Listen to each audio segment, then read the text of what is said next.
Здравейте, аз съм Албена от YogaVibe. Добре дошли в трети епизод на YogaVibe Podcast. Здравейте и от мен, Мирела. В този епизод решихме да ви срещнем с Ричард и Шон, които са ни на гости в студиото за трети пореден йога тичър тренинг.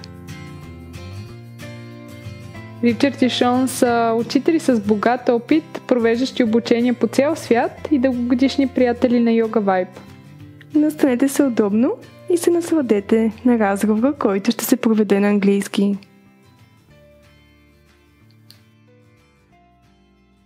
Hi Richard, hi Shawn, welcome back to Sofia. Hello. Hello. Can you please say a few words to present yourself? My name is Shawn Cornelison, and I live in the United States, and I'm fortunate enough to come to Bulgaria and teach yoga. And I'm Richard Lanza, also from the United States. Shawn and I are from the same town. And been teaching for a number of years, and I just love teaching. It's so good to be here. How many times have you visited Bulgaria? It's the third teacher training, but we had been coming here for about 4 years prior, so this is our 7th or 8th year that we've come back. Do you remember your first time when you visited Sofia? The first time was 8 years ago? Yeah, Thanksgiving 8 years ago. Thanksgiving 8 years ago. Someone had taken a woman from Bulgaria had moved to the United States for 1 year for work. And she came and took our classes at one of the studios in Boston. And then she came back to Bulgaria, and a few years later, she became a yoga instructor.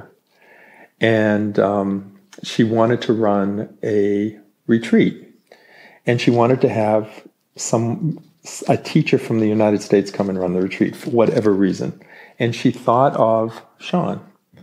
So she got on Facebook, she got in touch with Shawn and said, would you want to run a retreat? And it just happened to be... You get both of us. So. And right, you get two for the price of one.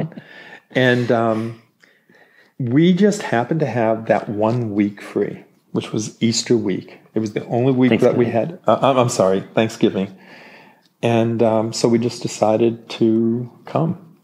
And we took a leap of faith, and we fell in love with Bulgaria. Please share with us how you met our lovely Nelly, the co-founder of YogaVibe Studios. She came and took a class. Yeah, but she was seeing someone and they took the class first? Is that how... Yeah. The person she was seeing at the time took our class, liked it, and then brought her. And so that's how we met. And we were teaching in this very small studio. And she came and she was lovely, and we just had a nice connection. Yeah, and that was it. We had a really nice connection. She had said at some point she was thinking of opening a studio. And she came and took another class. And she said, if I open a studio, would you come and teach a class? And we said, sure. And we had no idea that she was going to be opening a studio like YogaVibe. And that this expansive... The scale of it. Incredible, so well done place to practice yoga. We had no idea. It was very cool. Isn't it charming how such a small random meeting can give way to so many events happening after it? And that is how it is in life. One meeting, you never know what's going to happen out of a connection with one person. Have you noticed a difference between yogis in different countries? I think there's a common desire to improve their people's own practice. And I think there's a common desire to share their love of yoga. That's what I've seen no matter where I teach. Bulgarians have their own flavor, Americans have their own flavor, Japanese have their own flavor, but the desire to share what they love about yoga with other people, I think is is what I see consistently. Do you think that yoga can be enough of physical exercise for someone to keep their body healthy? Or would you recommend that they combine it with some other kinds of sports activity? I think yoga can be enough. I think it just depends on where you are in your cycle of life, of what you need. Because yoga, a lot of people don't realize that yoga can be very aerobic also, and they can get that kind of aerobic kind of exercise out of it. It can be strength building. It can create greater flexibility. So it can be very holistic. For me personally, I now do yoga more for the deeper opening of the body, the release of muscle, as opposed to try to build strength and the joint mobility. And I do things, I like going to the gym. I like working with weights. I don't work with heavy weights. So I find that works better for me now. Whereas yoga was my full practice for a while. And in terms of physical exercise, now I incorporate things at the gym more. So I went from, a little bit more of a gym person at one point to never being at the gym and just doing yoga and as my primary form of physical activity. And now I'm back to kind of combining those two. So I think it just really varies on what your body needs, what you want to create, where your interests are. But for me, definitely at this time in my life, having a yin practice is essential for my body to be able to move in the way it does more than any other time in my life. How did you start teaching yoga? Well, years ago, I took a vinyasa yoga class. It was in Boston. It was taught in Baron Baptiste's studio, and it was a hot power class. And prior to that, I had done some asana, but I wasn't really consistent with it. And over many, many years, I would move into yoga, mostly hatha, and leave it and then come back. And I took the class, and the class was absolutely amazing. And I loved it. I fell in love with it the very first class I took. And just watching the people and seeing how people responded and what it did for me, I wanted to be involved in the community somehow, and I didn't know how. And just through a series of events led me to open a studio. And once I opened a studio and tried to get instructors, I realized that there were so many instructors that weren't really well trained. So what inspired me to start teaching once I had opened a studio is to develop instructors, to create an environment for instructors to really be able to teach classes effectively. And what about you, Shawn? I've been teaching in teacher trainings for, I don't know, maybe 15 years. And I've always enjoyed, like from the first moment I started teaching teachers, I've always enjoyed it. And it's one of my favorite parts of teaching yoga, because I feel like teaching a class, I have a limited amount of effect I have on people. But when I teach teachers, they go out and teach people. And the effect and the change I can have on someone is multiple. Like it echoes out. Your classes in YogaVibe are pretty packed. How do you tell a class was good? And what does keep bringing people back? I don't know if there's something that we have in terms of a measurement, or it's always nice when students come up and thank us. It's always nice when students are appreciative of what we offer. But that doesn't necessarily mean that it was a good class. Because I've left class thinking, oh, that was terrible. And I've had many, many people come up and thank me for that class. And it was like, oh, okay. I guess it's just me feeling present. If I can be present to what's happening in the classroom and with the students, then I feel like I've done my job. For me, to be honest with you, I'm always surprised people show up for my class. To be really honest, and that's just how I feel. It's not. I don't know. I mean, sometimes is it because we're not from Bulgaria that people come to our class? We bring something a little different. We joke around differently. We present things differently. Maybe that's what it is. I don't know. I know that I love what I do. I know that I'm just being myself, and sometimes being myself is inappropriate in a class. But for me, there's a certain degree of comfort that I have in teaching, and I don't know if that's what comes across for people. But again, I'm just surprised and grateful that people show up. Mm-hmm. I really don't know. And I've thought about this question a lot. I'll see yoga instructors, and I'll take their class, and they're not a popular teacher. And then I'll take somebody else, and they're a popular teacher. And I go, why is one of them more popular than the other? Why do people gravitate? I really do not know. Some of my favorite teachers that I've taken classes with, their numbers tend to be smaller. Mm-hmm. I've been to teachers who I've taken the class, and they're so popular, and so many people come, and I haven't enjoyed their class. So I don't know what that magic ingredient is. I do know that one of the ingredients is authenticity. That when a teacher is really authentic and willing to connect to students, I know that makes a difference. But other than that, I don't know what the magic ingredient is.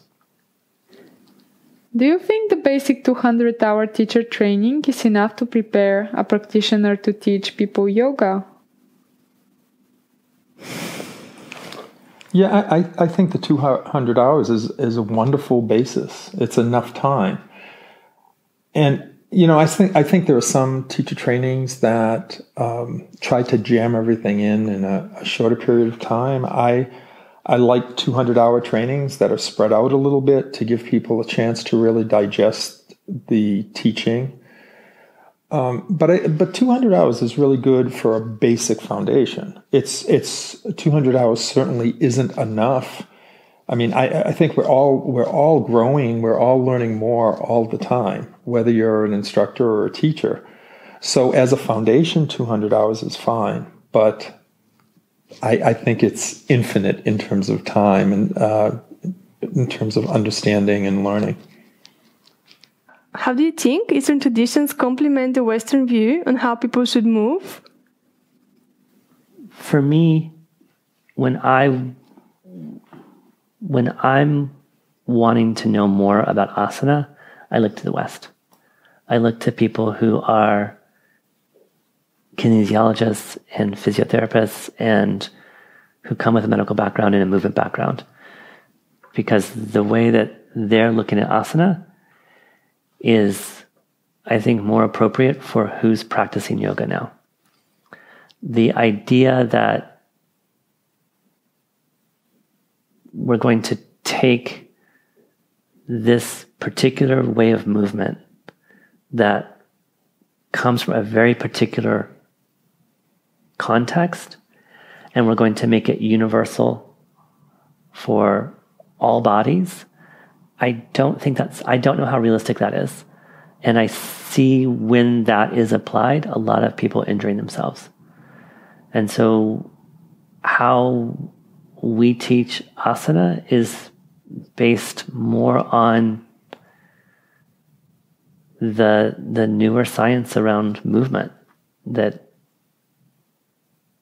there's ways that you can move a body and guide someone to move a body that is much less around the result and the shape of what that posture looks like, and more about the process in which you get there. And that by shifting the focus away from the product, what it looks like, and more toward the process, you invite more people into the experience of yoga, and the practice itself becomes more sustainable and less prone to injury. And you get to be more in the body. If you keep going back to movement in a habitual way, and you practice the same posture you did the same way you did yesterday, and you assume that tomorrow is going to be the same way you practice it, it takes you out of the moment. It takes you out of the experience of what your body is able to do in this moment. But when you look at movement and you look at the pieces of the body and how they're moving, and you ask the body, today, what can you do? And the body responds. And that becomes the posture. I think it's a much more holistic, much more sustainable way to practice. And just building on what Shawn said, and, I think so many people look at yoga books and, they see shapes, and your body's got to go into the shape. And I think yoga had been taught that way. I'm not sure how it ended up being ultimately moving in that direction, but yoga, at least here at least in the West, in Europe, is the intent was to create a shape in the body and to have it match this picture.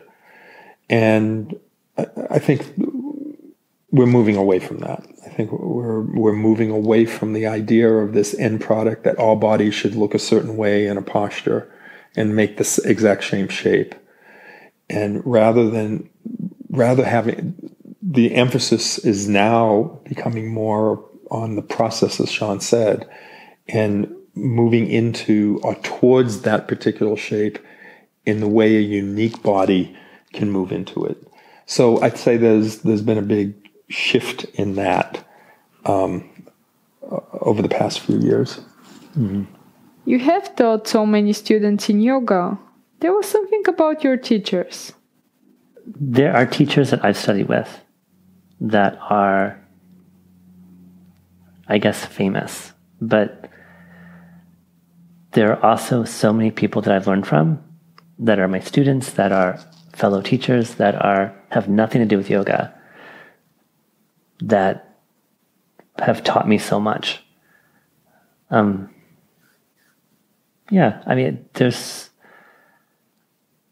been fortunate that I've had contact with really great instructors, but I've been fortunate that I live with a great instructor. I learned so much from Richard, and I learned so much from him. I learned so much from my students. I learned so much from other people that I interact with. So, yeah. And for me, just in terms of the way I became a teacher, very, very briefly, I had opened a studio with no initial intention of teaching. And I just wanted a place to practice. And one day, I was signing students in the studio, like I had said early on, and there weren't that many people taking yoga classes. And so it was hard surviving. The studio didn't have that many people come. But this one night, 20 people showed up. I was so excited. I'm signing people in, and lo and behold, the instructor didn't show up. And I said, oh no. Somebody has to teach this class. And that's how I became a teacher. I realized, though, that night when I was teaching, I had been studying teaching while I was practicing. And I didn't realize that. Some part of me must have known that was going to happen, because I had been a student of teaching and observing all the teachers that I took classes from. And so I went from never having taught a yoga class to teaching 22 classes a week, because I didn't have any instructors at that point. The instructor who didn't show up was teaching 18 classes, and I had 20 some odd classes on the schedule. But in any case, I have to say, life is my teacher. I approach a lot of things that I do by just wanting to have a direct experience of them and open to information. And I take in something from everyone. So anybody I've ever taken a class from, I learn from them. And whether they're a big name person or not a big name person, to me, that doesn't even matter. It's just that, like Shawn was saying, every single person I've ever taken a class from, life, I just learned from life. You founded a number of yoga studios in the US. Has the business side of yoga changed your perspective on yoga itself? No, it absolutely changed my perception of yoga. Being a yoga instructor, even just as an instructor or a student, gives you one perspective. Everything is multidimensional. Everything has so many different perspectives. Just like working for a company, you have a different experience than the people who you work for.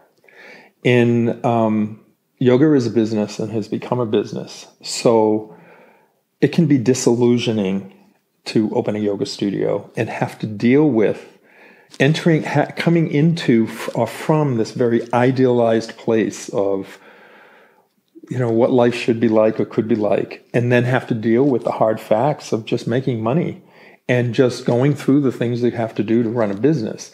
Running a yoga studio requires, a lot of business savvy. And so it can be a little bit disillusioning, and then sometimes as studios open, there can be competition. There can be competition between instructors, and that can be disillusioning. But within that, compared to other businesses, there's something very different about a yoga business. There's something about a yoga business that has more heart and soul, in that there's more of a willingness for people to enter into a certain level of cooperation and understanding and willingness to work through issues than I found. I worked in the corporate world, and difference between night and day.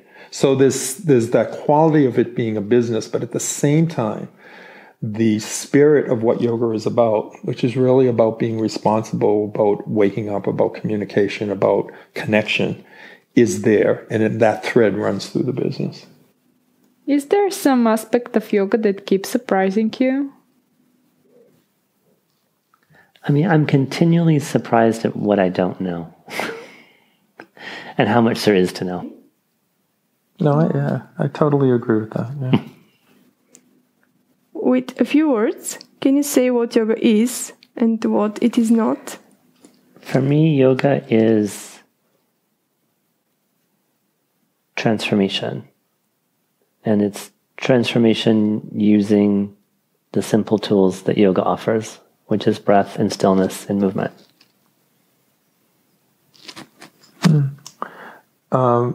Yoga is a technology. It's a tool, along with many other spiritual tools for self-discovery and self-awakening. It happens to involve, at least at the way it's practiced now, a lot more postures and a lot more physical activity, but ultimately that's what yoga is to me. But it also is different things to me and has been different things to me in my journey. So right now, that's what it is.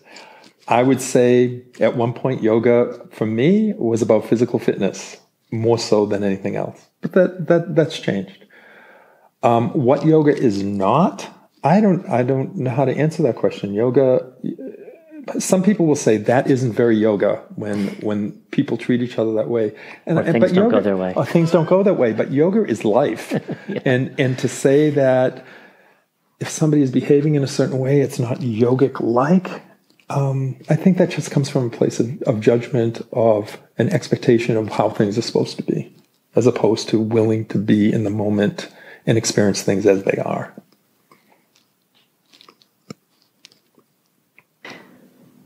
Do you think yoga has changed over the years? You want me to talk about that, Shawn? Yeah, very much so. When, first of all, I've been involved in yoga somehow, not just as a teacher, for over 50 years, or right around that time. And I've seen it go through stages. At one point, especially about 50 years ago, there was like more of a maybe hippie movement towards yoga. There was a discovering, at least in the United States, of spirituality, especially Eastern spirituality, and there was an exploration into mysticism and Eastern thought and yoga being part of it.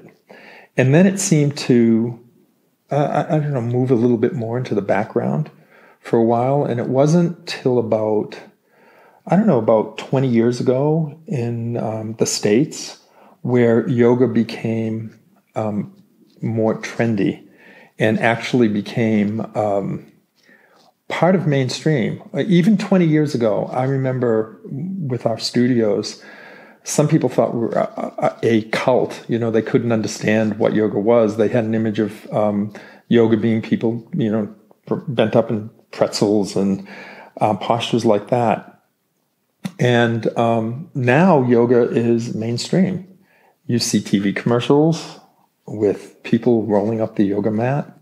You see people in movies taking yoga classes, and it's become part of the culture. I can't remember what the number of people are that are taking yoga. I just saw the number the other day. Million. It was 36 million in the United States. 36 million people are practicing yoga in the United States now.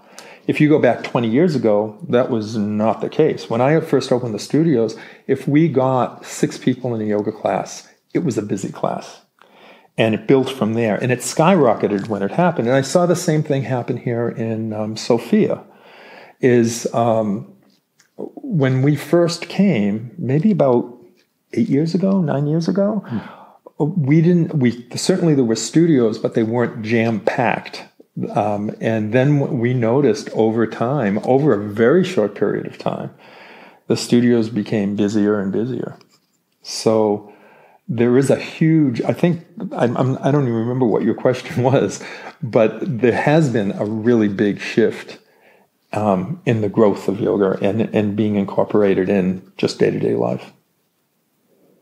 As you get more experienced into yoga, we come to know that asana, the physical practice, is just the beginning. The next step is the work with breath, called pranayama. Can you give some advice to beginners how to develop their breathwork practice?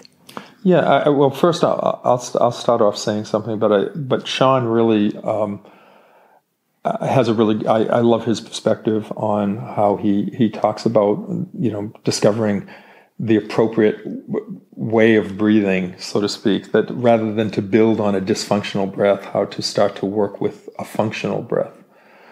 I just tell people to go slowly.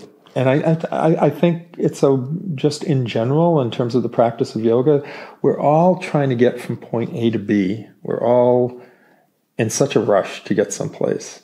And even in the practice of yoga, people want to jump ahead and force their body to do things that it's just not ready. And so my advice to anybody practicing pranayama is to go slowly, is to not try to do some of the more advanced pranayama techniques, to just practice some of the very simple breath, to become aware of the breath. The breath really is a key for a number of reasons. Breath is a living life force. It's a level of energy. It's a level of consciousness. And so for someone who's beginning, it's just really good to to do some reading on it, to work with somebody who knows a little bit about breath work too. It's always helpful to get some guidance from somebody who's experienced. Shawn, what do you want to say about that? I'm just going slow. The first part of breath work is being conscious of your own breath. And so slowing down and paying attention to what it's like to breathe, and paying attention to what your particular breath is like. Is it rapid? Is it slow?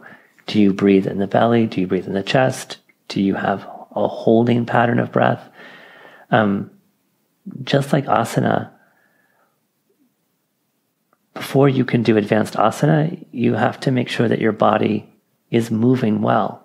Before you can do advanced pranayama, you need to make sure that you're able to breathe, which sounds so simple, but when I guide people into breath, oftentimes it's the first time they've really paid attention to it, even if they've practiced pranayama before, that having a chance to really observe and be in contact with their own breath, for many people is a very new thing. And the simple act of being conscious of breath is so profoundly impactful on your nervous system, on your consciousness. Richard, can you give us a definition of meditation? Oh boy, yeah, that's a really tough one. That's like, is there a definition of yoga, especially in the world that we're living in? True meditation for me is coming into a moment of quiet and stillness and awareness. It's coming into that place in ourselves when we really let go of the drama, let go of all the stuff that's going on, and just are aware. It's coming into this I'll call it stillness. And again, that doesn't mean that there's not a lot of chattering, but it's coming into a place where you're simply present of what is arising. That's part of meditation. So to define it, I would really be hard pressed. I can say more of what meditation isn't. It isn't like this intense concentration. It isn't demanding things of yourself. I could go on and on and on about the things that it isn't. And it's much harder to define what it is. And I think people experience meditation in a variety of ways, depending on who they are at that time. How can we develop a meditation practice? Should we start with guided meditations and work towards meditating on our own? Yeah, ultimately, I think it's to get to a point where you can meditate on your own, because you're totally self-reliant at that point. You don't have to have a recording. However, listening to guided meditations is a great thing to do, even when you're experienced at it. I listen to guided meditations, and I've been meditating for a while. I've recently gone through a change with meditation, and meditation had been a chore to me. It had been something that I had to do. And then one day I was sitting in meditation, I had my timer on, and I said, I'm done. I'm not going to set the timer anymore. I am only going to meditate when I feel like it. I am only going to meditate when I really want to.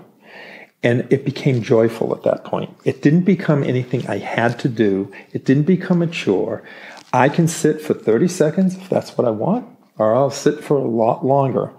And I've taken the pressure off myself to have to do it. Now, one of the things I think people really need to think about when they're establishing a meditation practice is, why are they meditating in the first place? And to really ask themselves, what is it that they want to get out of meditation? Why do they want to sit in meditation in the first place? What are the reasons? And when you have clear enough reasons, it's like with anything else. If you have a good enough reason for doing something, you're going to do it.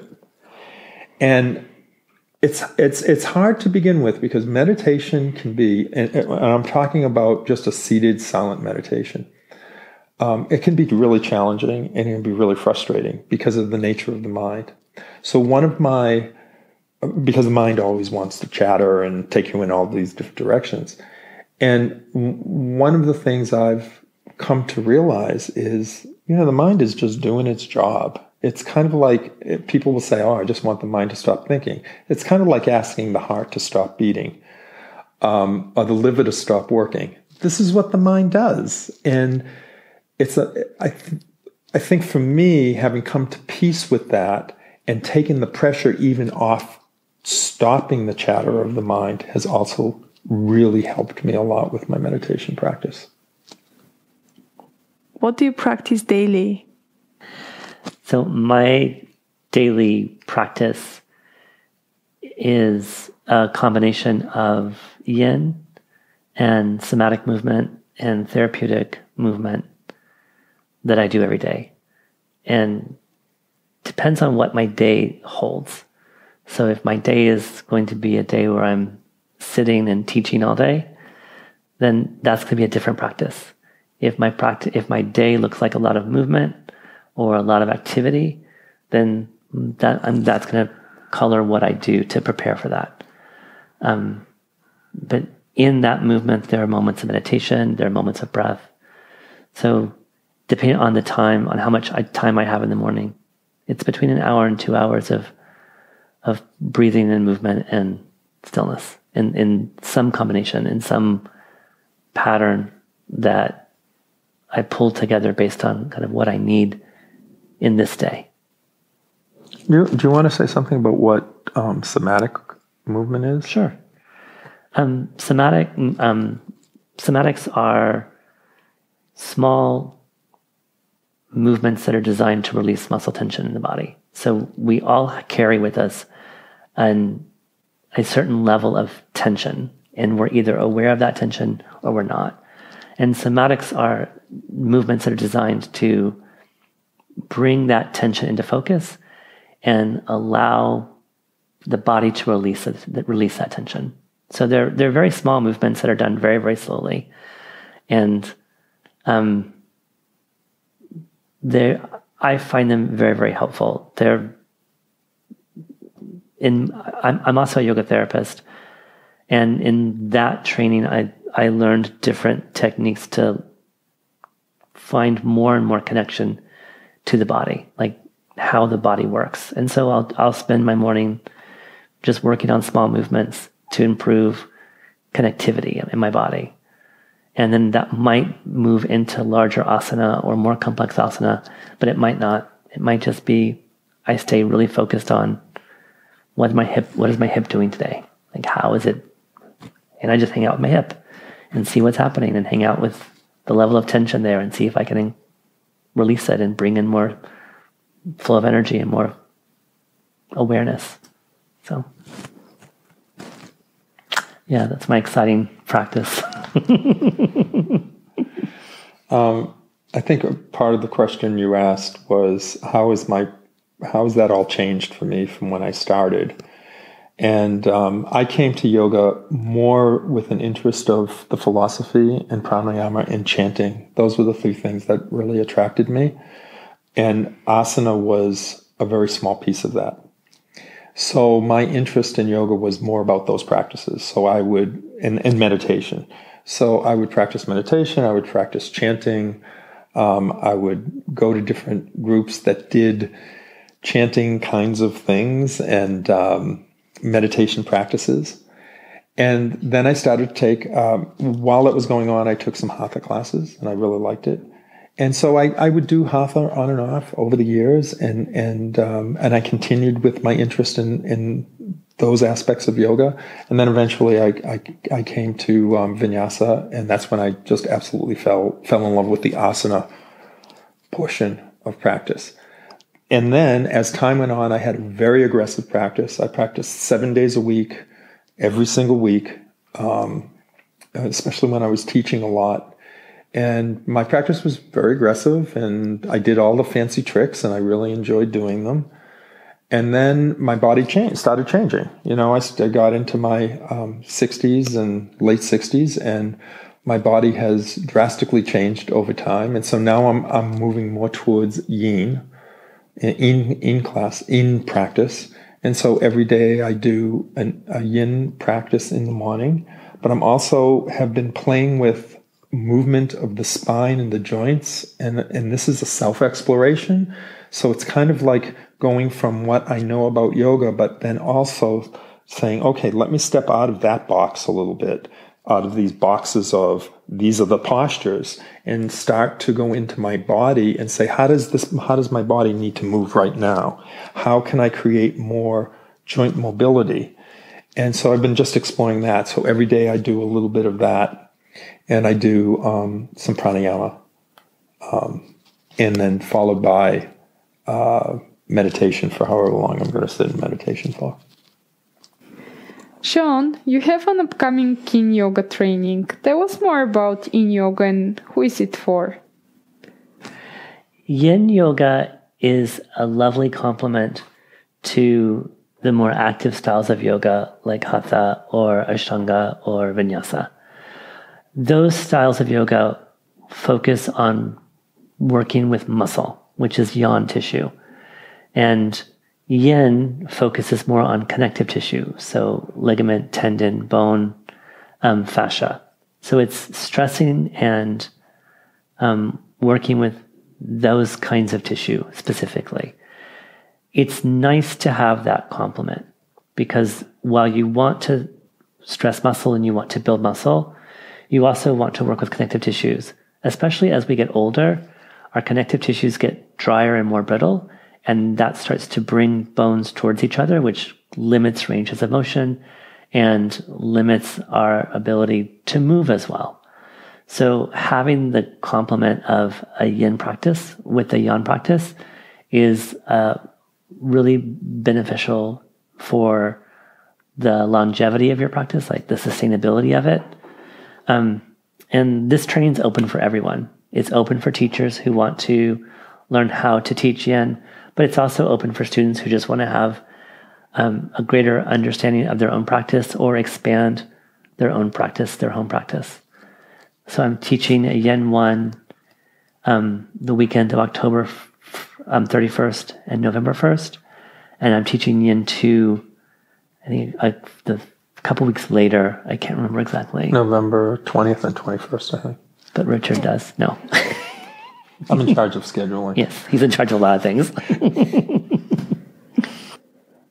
Okay, let's say, for example, you don't have time to go for a whole class in a studio.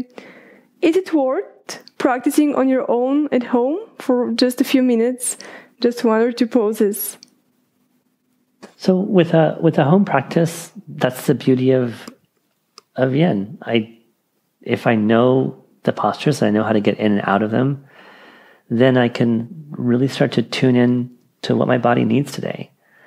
Like, do I need to open my hips? Do I need to open my shoulders? Do I need to open my feet? Like, what's needed today? What's going to support me? What's going to take me where I need to go today? And that might be just 2 postures. That might be in 20 minutes of a couple postures and a practice, and that's all I have. If that's all I have, then that 20 minutes is still taking me closer to what I want to get to than not doing that. Is it better to practice in yoga before or after a dynamic physical practice? It depends. I mean, for some people, the way that the body is opened during yin feels really good, but it can create an instability in the body.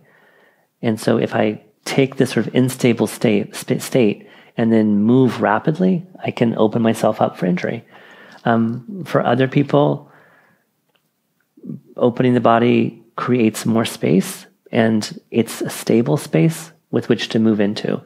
And so that for some people, a yin practice before an active practice makes more sense. For some people, an active practice and then a yin practice to kind of restore the body makes more sense. It depends on how your body functions and what it needs. Shawn, is there a difference between yin and restorative yoga? Yes. Yin yoga is a series of postures that are designed to stress specific tissue. Like I said before, it's designed to stress connective tissue, ligaments, tendons, bone, fascia. Restorative is more about the nervous system. So I put a student, or I put myself in a position that has lots of support, so that the muscles and the nervous system can really relax. So it's not about stressing tissue, it's actually about de-stressing tissue. And it's about allowing the body to be in a space where it's completely relaxed. And then I can go deeper into my awareness of my breath. I can allow my nervous system to shift into parasympathetic, or I can restore and clean up all the toxins that are a product of being in sympathetic, in fight or flight. So restorative practice is a very important part of a total practice. Sometimes I need to be still. Sometimes I need to be quiet, and my body just needs to rest. I think so much of the way we live is about achieving and doing and checking off our lists and making sure that we're always busy. And it can feel like restorative practices are a waste of time. Like, oh, I can't just lie there. That's not doing anything. But sometimes by consciously not doing something and resting the body, it can be the most beneficial thing we can do. What advice would you give to people who always feel tired and constantly feel down? The problem is, right, we're tired, mm-hmm. and we live in a world where we have all these demands on us. And so sometimes the body is just tired. And you can do what we typically do to get untired is, grab some espresso or something else, some kind of stimulant. I can tell you that I know in terms of teaching, I can be very tired. And once I walk into that classroom and begin teaching a class, I forget that I'm tired. So that's a little bit different. Because I know when I worked in corporate world, when I was tired and I would go into a meeting, I never felt the way I feel before I go into a yoga class. Mm-hmm. So I think it also has to do with what it is that you're doing. So, for instance, if I'm tired going to teach yoga, I love teaching yoga so much that I just wake up and I become awake. I don't like going into long business meetings. So if I was tired before I'm going into a business meeting, I'm going to have coffee to get through it. So I think there are people who have, who have techniques and things. But for me, when I'm tired these days.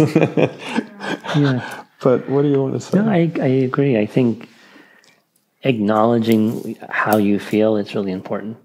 And artificially creating energy is a technique, but it comes at a cost. That you can only rely on chemicals for so long. You can only rely on outside sources for so long. And ultimately, it comes down to just taking care of your body. That resting when you need to rest, eating when you need to eat, drinking when you need to drink, moving when you need to move, being still when you need to be still. The more present I am, the better choices I make. And the less present I am, the more reactive I am, the poorer choices I make. Right. And it's not to say you can't kind of pump yourself up if you need to in situations. But I noticed that in situations like that, I'm separating out, maybe teaching yoga and then having my corporate job. Mm-hmm. I could pump myself up, but then afterwards I'm going to be really exhausted. I can go teach a yoga class going in exhausted and come out, and though I'll feel a kind of a fatigue, I won't have the same kind of exhaustion. So there are certain things, there's certain work that feeds me, and there's certain work that I have to do that deplete me. And then it's a matter of if I'm going to be doing the things that deplete me to find ways to restore myself. Yeah. The cold season is coming. Can you share some advice on self-care that would make us feel more warm and cozy during the winter season? A couple things that are specific to the transition, and they may or may not work for you. So try them and see what you think. As the weather gets colder, it's nice to kind of work on our own internal fire, our own Agni. So one thing that I like to do as we transition into cooler months is to increase the amount of ginger tea I'm drinking. So I just take fresh ginger and hot water and steep it and drink that throughout the day. That helps me in the transition into fall. Another thing that I increase at this time of year is the amount of oil I use and consume. So the amount of oil I eat, like oily foods, nuts, avocados,